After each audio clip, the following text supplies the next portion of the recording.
the Fulanis have laid their hands on the gas earnings, of course, from Port Harcourt. What's your reaction?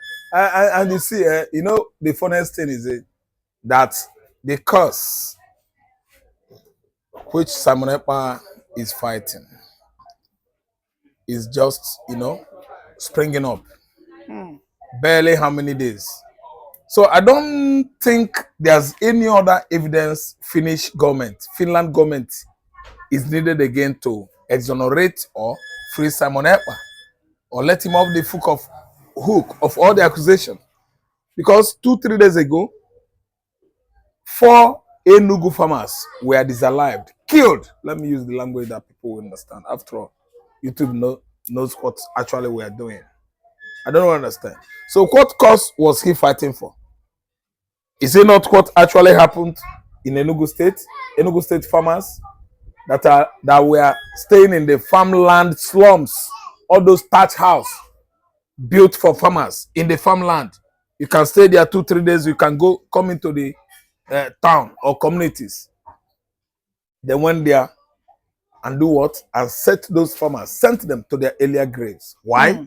Simon Ekpa, Nigerians presumably believed, was apprehended in Finland to stop protecting the Igbos. See, I'm telling you that Finland, being an advanced country, has given me the hope not to give up on what Simon Ekpa is doing. You know why? They are actually aware of Biafra agitation. Because many a times, I mean in the past, the Biafrans in Finland, they often came out, you know, protesting about the inhumanity, you know, activities of Nigerian government against Igbo people. So the current attack, Fulani attack, herdsmen, terrorist attack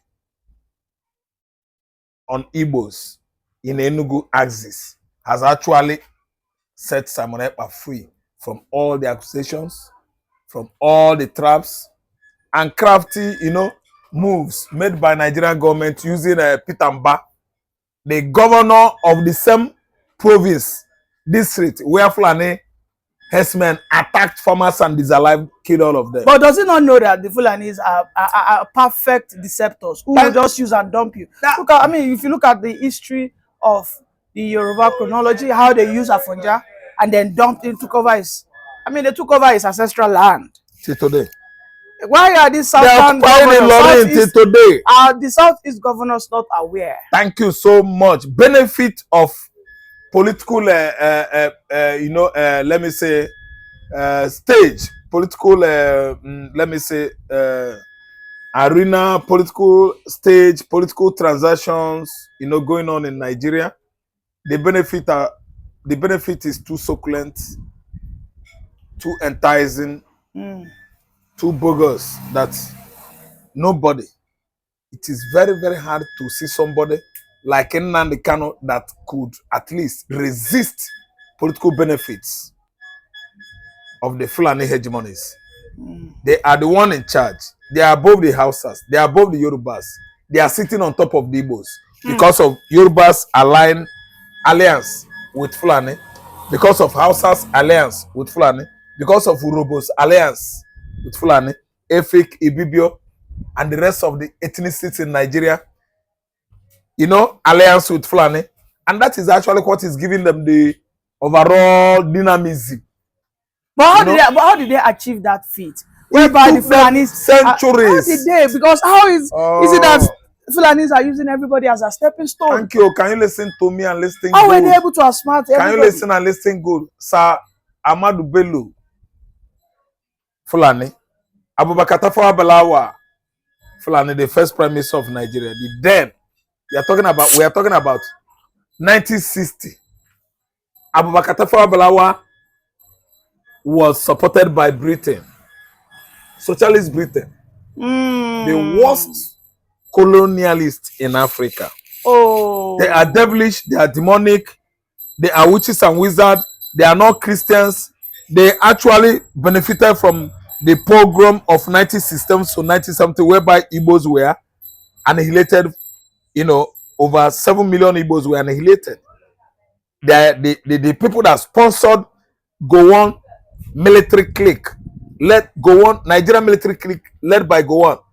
The British sponsored it to the level that many European countries returned their certificates. John Lennon returned his certificate. He said, "Why must I be so MBA, bachelor's degree on this when a fellow Christian could, go that descend so low, killing the Igbos, and the Igbos are still Christians?" No, John Lennon, he returned his certificate.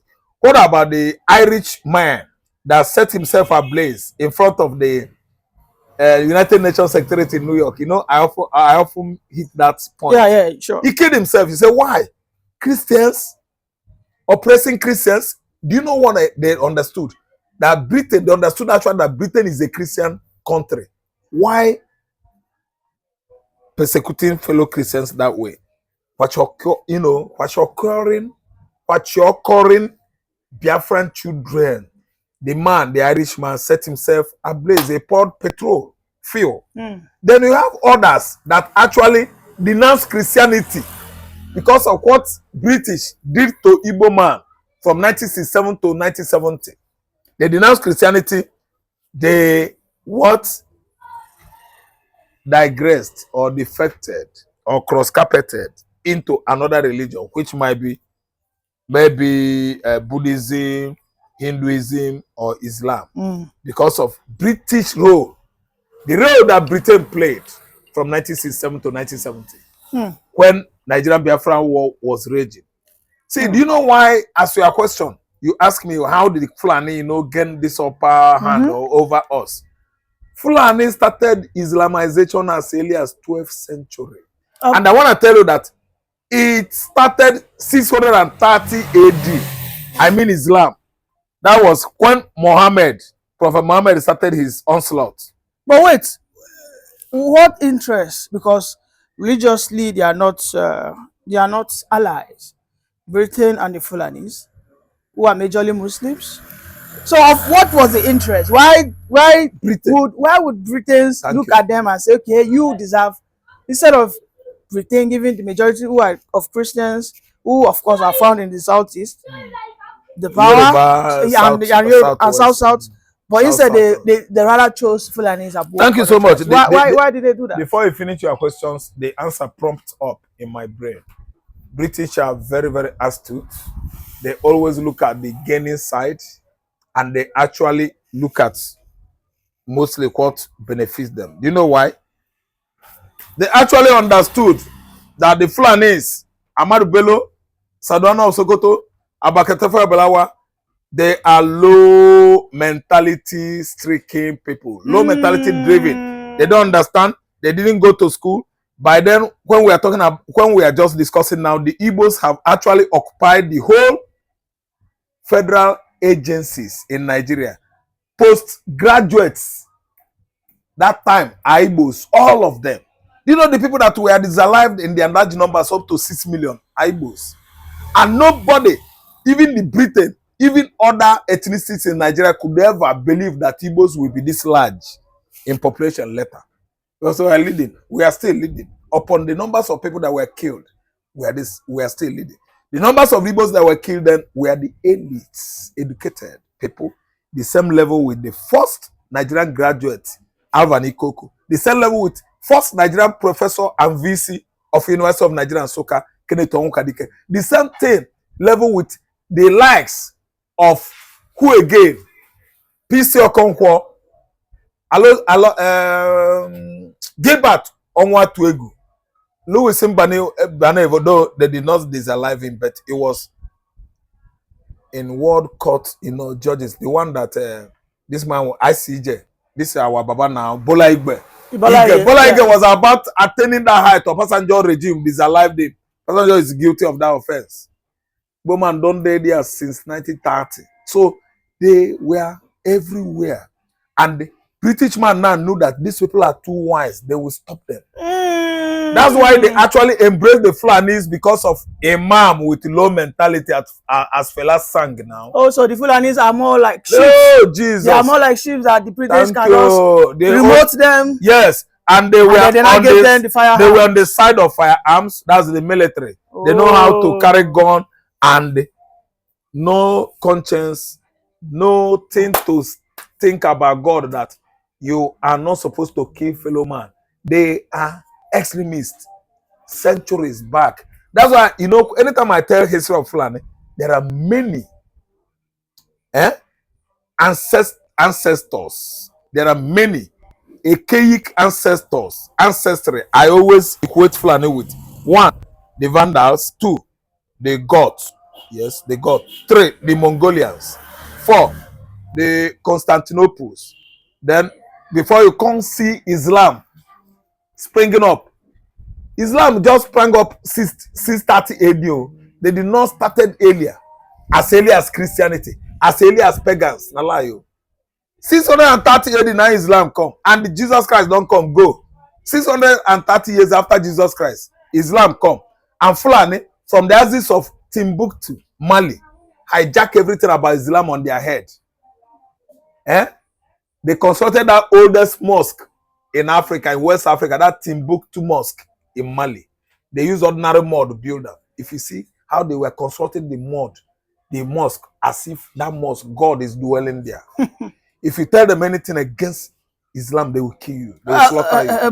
But right now, what's wait, so what Britain believe that they have low mentality stricken, so they can use Fulani because they don't get the understanding. But the Igbos, they are well educated. The Yorubas, they are well educated. Only the Fulani is because religion, Islam, has actually finished the generation of the Fulanis. They don't think anything now except Arabic ideology, Islamic ideology, nothing. That's why Ottoman Danfodio erupted from the axis of Futajelon Island, Senegambia, invaded the north.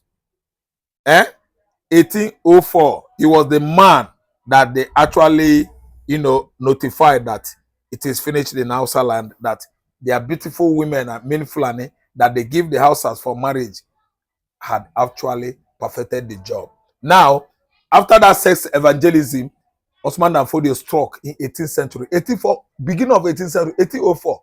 Osman Danfodio is alive all the Hausa Obas. Let me not use the word king.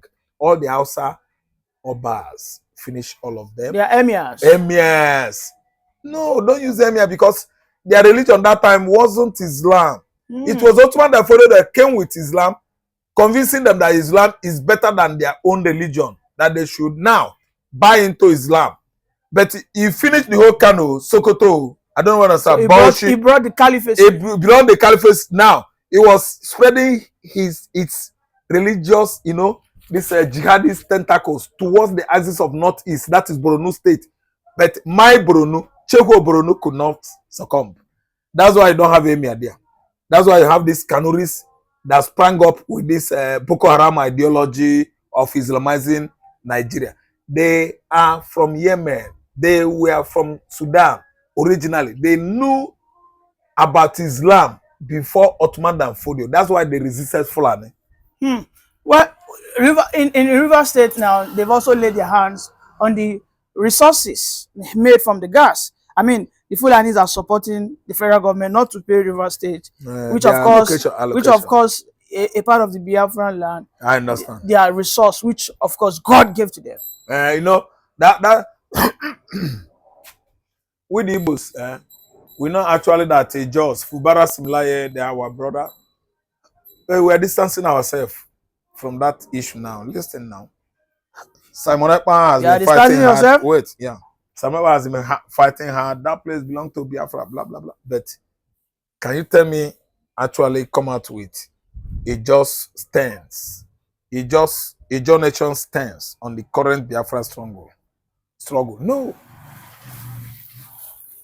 Edwin Chika Clark is telling you that he's not Igbo. Edwin Chika Clark is an Igbo. But Mr. Are you telling me that they should go and carry their cross? You don't have any. They must carry their cross before we intervene. Because if Asadi Lokubo could come out and said Igbos are this, Igbos are not this, we're against Igbo. We're against Igbo. I don't know what I understand. We would have gone and align with them and make sure that we stop this. But look, Ikwere people are the Igbos. Ikwere are in support of Similaye Fubara. So that's why Igbos will leave the fight for Ikwere. That's the Nyesom weakest people. I don't know what I understand. Yeah. There's no issue with that, but it's not bothering us, the Igbos in the southeastern Nigeria, because I know that Ikweres, Eches, Igbo Ochas, and all of them, Igbo communities, Igbo tribes in River State, they are with a German, similar Fubara. They are going to at least have upper hand over Fulani, sponsored, denial of allocation to River State. That is a very smaller issue than we are thinking now. If we could be fighting for Biafra and the whole Ikwere Igbocha, the whole River State, and come out and say, yes, we support you. Who is Fulani? Fulani is clinging, relying on divide them, rule them, crash Yoruba head and Igbo, rule them, crash Yoruba head and the Egun, rule them, crash Ibibio and the Fik, their heads, rule them. The same thing, it goes on and goes on and goes everywhere in Nigeria. We are not one because of what Fulani politicians are selling into our brain. And again, let me tell you, because of what the benefit of our political class in the southern Nigeria, not only southeast, is everywhere in the southern Nigeria. Fulanis are on the top. What they are benefiting is the reason why they could not trace that problem they have in their brain. It is a sickness that these people, Sadona Osogoto, that these people, Muhammad Buhari, that this man, Tinubu, that was imposed on us, is an errand boy to the same Fulani. Let us tell them whom we are. They can never, because of the benefit thereof. They are making much money from the federal level. That's why an Oguman that is an errand boy to the federal, of course, you know that federal is Fulani, does not care if Fulani is annihilating everybody in Yahweh local government and Bado South or Ado, the local government in Ogun State. It doesn't concern him. Provided he's going home every month, every week with Ghana must go, it doesn't concern him. Look at Tinubu. What is stopping Tinubu from restructuring Nigeria? Listen, okay, the lawmakers in the house. Do you know the strength of Nigerian presidency? I mean the office of Mr. President. Do you know the strength? If you don't allow it, but some good handful of our lawmakers in the house, let's say they are 10 in number, supports it, the next day, the executive will say, what? Carry on. No. Army, police, everybody. Go out and, you know what? Enforcement. Go and enforce it. It is the functionality, one of the functionalities of the executive department or organ of government to enforce the law. That is the right language. Enforce the law on top of the lawmakers that turn their back. I don't really understand on what actually Nigerians are yearning for. In a democracy? In a democratic process, dispensation, yes. They might impeach him. No. What are you saying? Don't forget the Northerners are more. No. He has right over everybody. He is the owner of police. He's the owner of prison controller, custom controller, immigration, quarantine, police, and the military. Before you go ahead, the Northerners, I think they are beginning to sense that maybe Tinubu might not win 2027. They are beginning to think on forming a coalition, a party. They want to take power back. I mean, just less than 4 years, the North want to have the power back. I understand. Away from the South. I mean, what's such a greed? They should start now, or even actually they started earlier. As early as, let's say, October. No, not even October. August, September. The House, started, receiving the message that it is no longer business as usual. Tinubu is no longer dancing at their own costume. The drum they are beating left, Tinubu is dancing at the right-hand side. You know why? They know. So coalition with who? Aligning with who now? Who are they going to align? Is it Igbo man? Have you not heard what Kwankwaso said recently about with Obi? Yes. They should align together, but Igbo man is not in support of that. Okay, let me tell you. You see Biafra issue now, after this Biafra issue now has gone deep, Obi will recoil back and come. Failure to do so, he will go there and die on his own.